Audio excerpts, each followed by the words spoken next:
Greetings, blessed love and a royal welcome to my channel.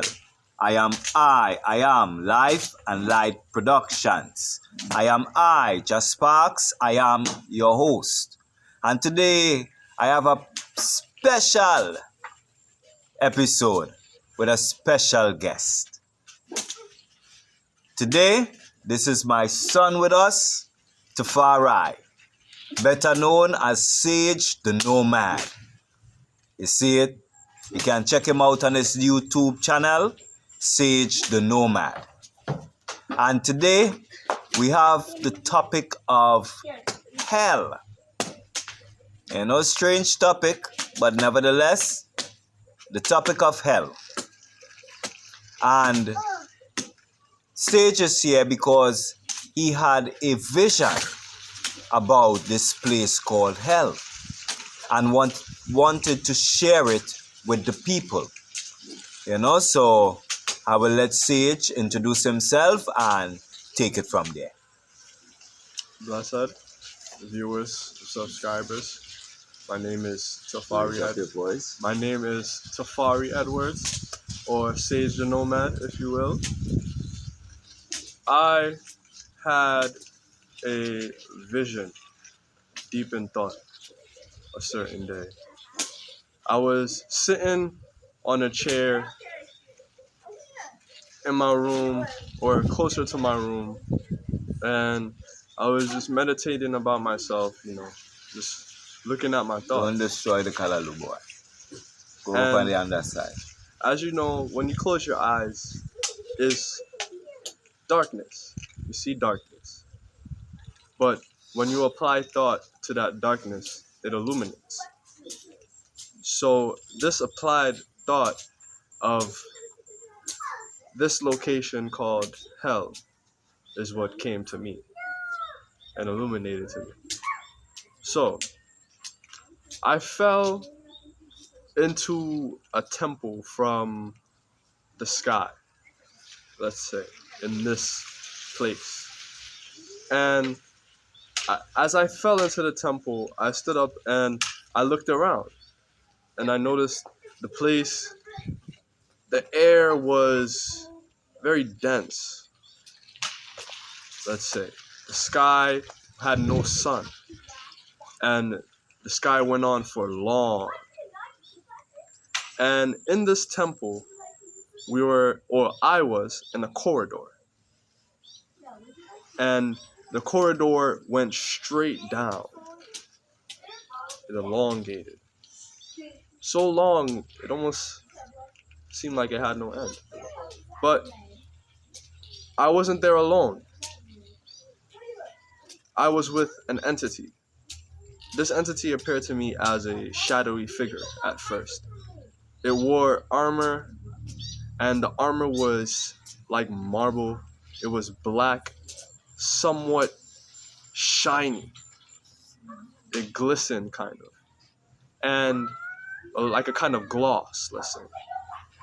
And this figure wasn't there to attack me or cause any harm to me. It was an angel. And this angel revealed its name to be Samuel. So, Angel Samuel. And I was with this angel in this place. And I asked the angel, like, what is this place? Where am I? And he said, this is the place called hell. This is the place you human beings call hell. And this is the place where people go who do evil things when they live. And when they transcend, or when they go to the next life, they will awaken there in their mind. Or they will awaken there in that hell, in that place. And this place was different. And in the temple, I looked over, shifted to this perspective. And there was a long section, like there was a long path with sections on each side. And these sections were where people were being tortured for sins they committed when they were alive, let's say, which they still are, but they're in a different existence called hell. Now, the first section was a section for people who committed suicide. Pillars came out from the sky and crushed them. It terraformed from the sky and crushed them. And they would walk under these pillars willingly, allowing it to crush them. And as it's crushing them, they have no expression of pain. But you can tell that they're in pain. But their expression says different. It's somewhat of a blank expression, kind of like something you can't even conceive, like you can't even act it out. That is the level of pain that they are putting themselves through by walking under those pillars. And those are for the people who decide that their life is of no meaning, and they decide that their time is their approximate time and they should end their life, which is not the power appointed to you. The next section were for people who conjured evil spirits. Now, these people who conjured evil spirits, are, let's say, witches, warlocks. What was that one you said that? Soothsayers, sorcerers. Sorcerers. Okay, sorcerers, and those people who, let's say, devil worship, in that sense, and they are brought to a section where a monster. It's a dark, scaled, sharp monster. It's like the best animal I can describe is an armadillo.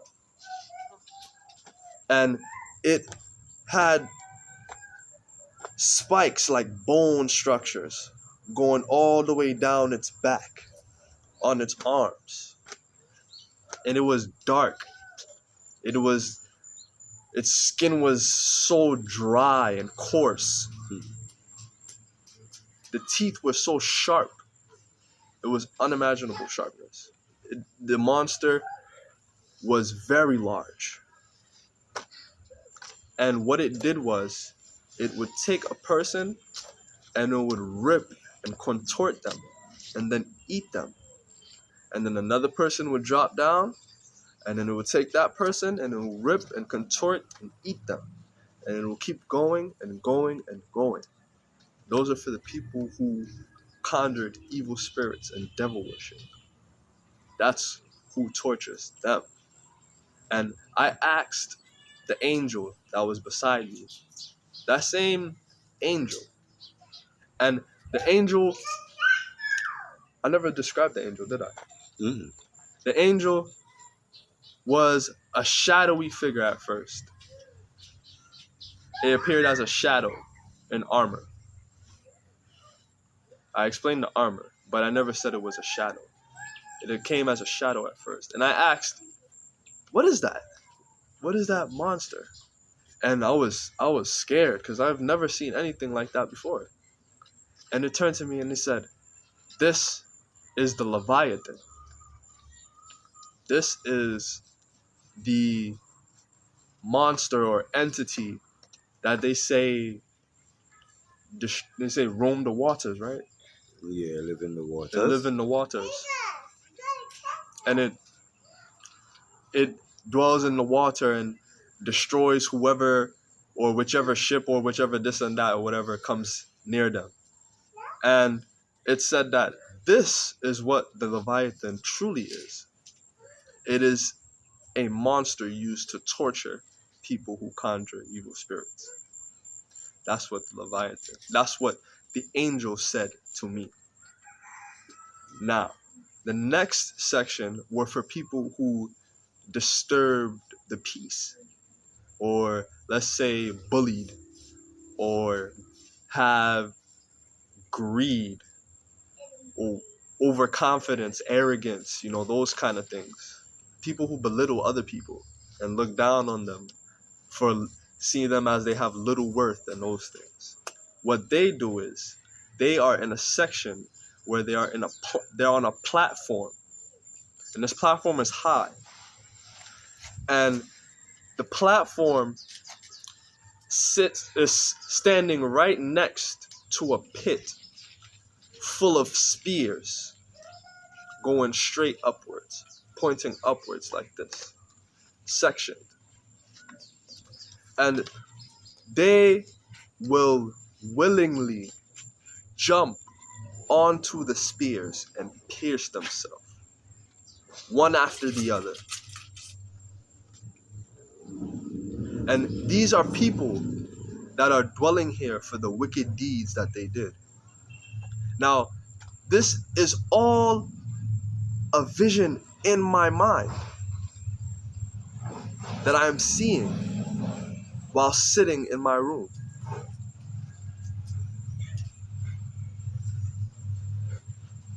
The next section were for people who murder or kill or torture or commit domestic violence.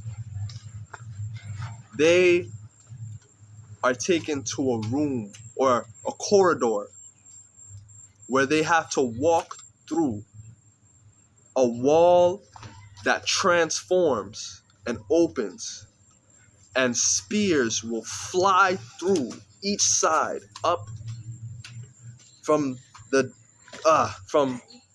top going down, from down going up, from the left going to the right, and from the right going to the left. Each side. The stuff broke, so it was old. And it would pierce this person. And they would walk through and allow it to pierce them. And even if they're laying there on the ground, it will still continue to pierce them. I was even allowed, somehow, it was like a thought that came to me while in the vision. And I said, why don't I just see what they see? And I looked into the person. The way it happened was, it's like I emerged from where I was and synced into them, into their eyes, and I saw what they did. And the person that we saw in the section where the walls were emerging, that person used to kill and murder every reincarnation. Every time. Used to kill and murder. And he came there and no mercy. And even though that was happening, it seemed as if he felt no pain. There was no expression on his face. The face was blank. His eyes were blank. No pupils. And it was just there. It was a sight. And we were supposed to walk through to get to the next side, the next section. And the angel told me that, no, I can't walk through there. Because if I walk through there, then the spears will pierce me. So he said, we have to walk around and walk to the sides. So as he said that, we looked to the side, and then the wall opened up, and we walked through the side. And as we walked through the side, you can still see the many sections of people still being tortured, ongoing. And it goes on for miles, let's say miles. And we walk. And we walk through, and we get to the end of this corridor. Then it kind of switches, and it starts to go like let's say black again. And then that same shadowy figure that was in the armor, the angel, Samuel, it appeared in a different form. And this form was in super symmetrical shapes.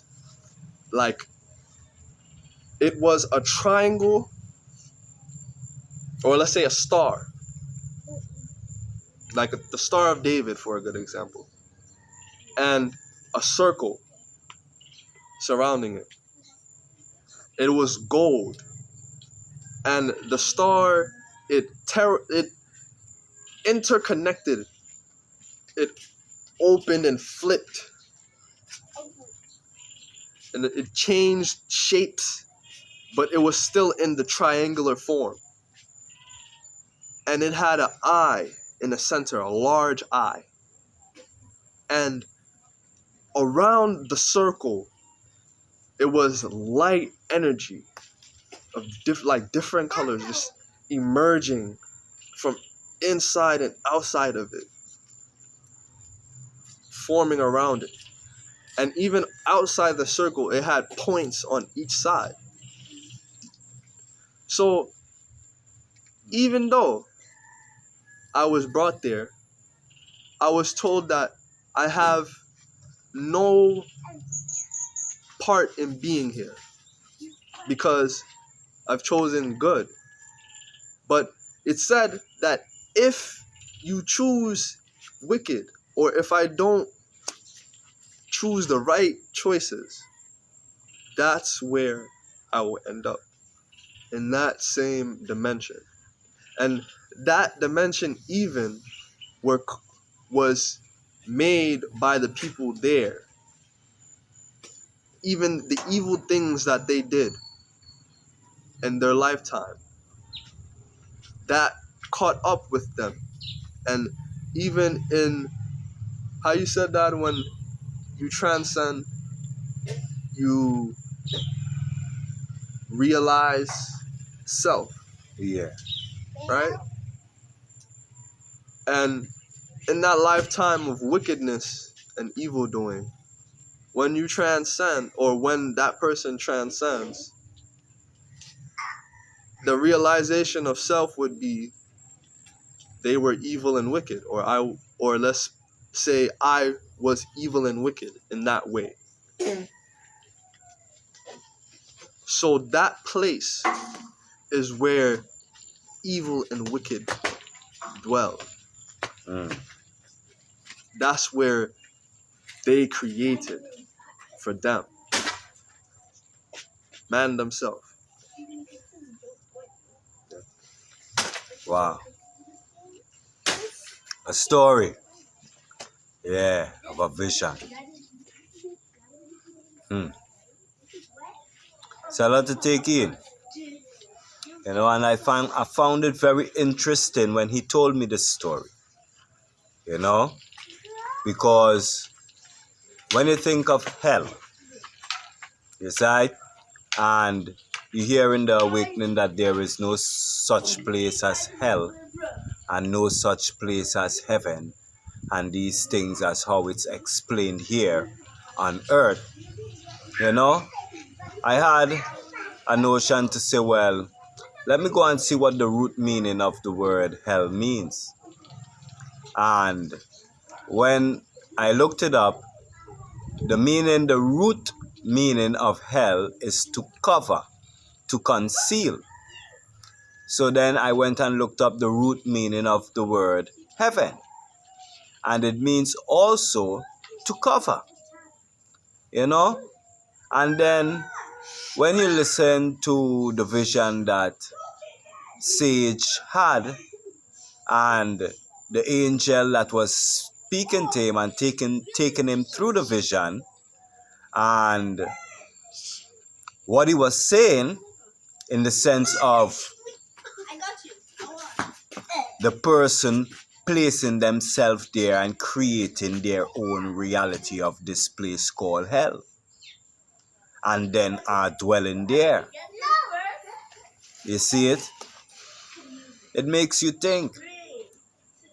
It makes you put into perspective, what are we actually doing when we're creating, when we're thinking?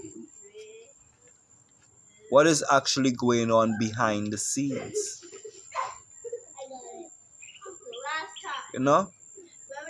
Yeah, that thought there come to me. You know, are we creating another world to go into while we're living in this world through our thoughts and our desires and our beliefs? Is it that what is happening? You know, it's something to think about. You know, because in my awakening, it says that hell and heaven, the way how they speak about it, does not exist, but they are states of mind.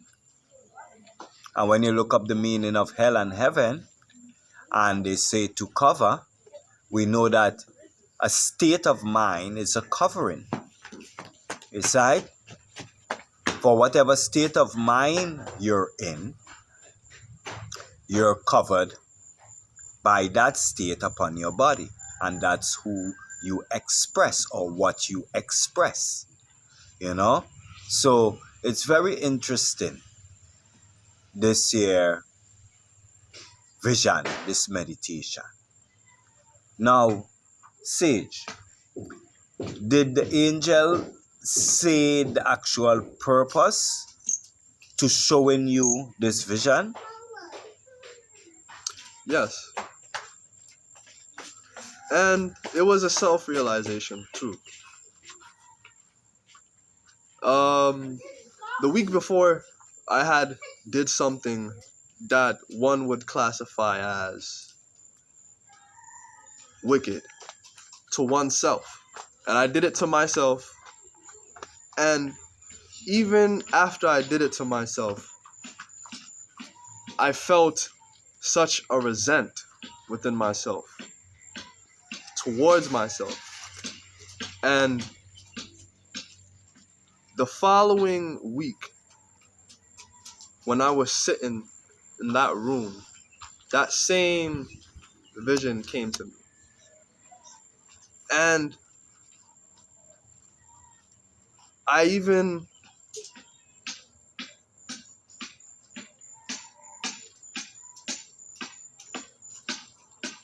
feared, in that sense, that if I don't take time with my thoughts, then that's where I will be. Mm. And that's the same thing that Angel said to me. Said, the reason why you are here is because if you don't take care of your choices or your thoughts, you will be here. Mm. But he said that, no, you are choosing good. So continue to choose good. And you will not have to worry. Then that's where I started to think of, oh yes, hell doesn't exist and all of these things. Mm. Okay. Hmm.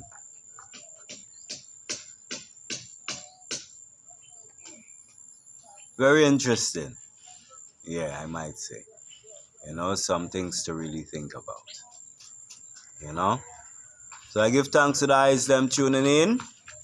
Once again, this is I am Life and Light Productions.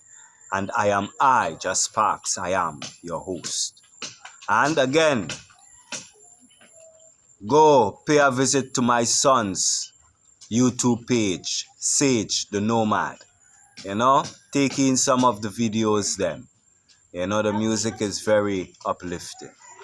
You know? You can check it out on Instagram Mm-hmm. at Sage on Sage. You can check it out on YouTube, Sage the Nomad Official, and on Facebook, Sage on Sage. And even on SoundCloud too, Sage the Nomad. Thank you. So until such time, only I am, I am.